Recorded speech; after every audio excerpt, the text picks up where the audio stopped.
Hi guys, this is Team the Lunar Leap. We are proposing to send microorganisms called tardigrades to the moon. Tardigrades are a phylum of small invertebrates, usually of the size of less than 1 mm, and perhaps the toughest creatures on Earth. It can withstand temperatures in the range minus 200 degrees Celsius to plus 150 degrees Celsius. You can take them to the deepest of oceans or even in complete vacuum, they will have no problem.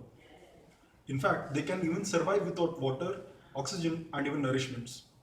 It's because of these extraordinary capabilities that we decided to conduct an ultimate test of its survival on the moon. Our objective is pretty simple. We want to see if these organisms survive the stressful conditions on the moon. And if it does survive, there will be a plethora of possibilities and questions that are going to come up. Like, how do the cells react to such a dry and high temperature environment? Or how do their cells stabilize their membranes from rupturing in that vacuum?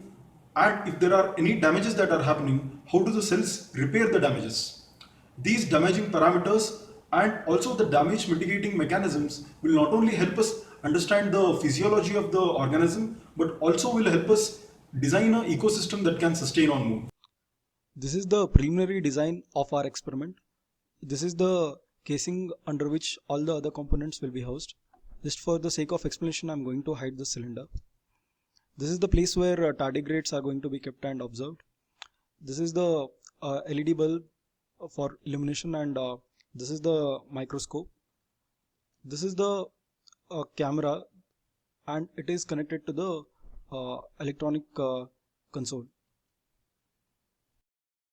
In 2007, NASA sent multiple samples of tardigrades into outer space and found that they survived. ESA did a similar study in 2010 by sending samples of tardigrades into outer space on board the Russian mission Photon M3 and again found that they survived. In fact, ESA's ISS utilization department has planned another study called EXPOSE to study the long-term survivability of tardigrades in outer space. If tardigrades survive on the moon, it would pave way for the study of survivability of much more complex organisms on the moon. The genetic qualities that help the tardigrade protect itself from the harsh conditions on the moon can be studied and perhaps be helpful in creating genetically modified organisms which could be a potential source of food for colonies of human beings on the moon in the future. Also, lesser protection to organisms would mean lesser infrastructure, which would bring down the logistical costs of travel from Earth to Moon.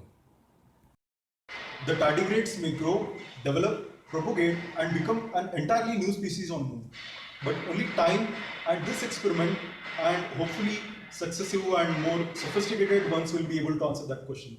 But we have to start at some point, and hence we put forward our case that our mission has to be sent with Team Indus' lunar lander. Thank you. Thank you.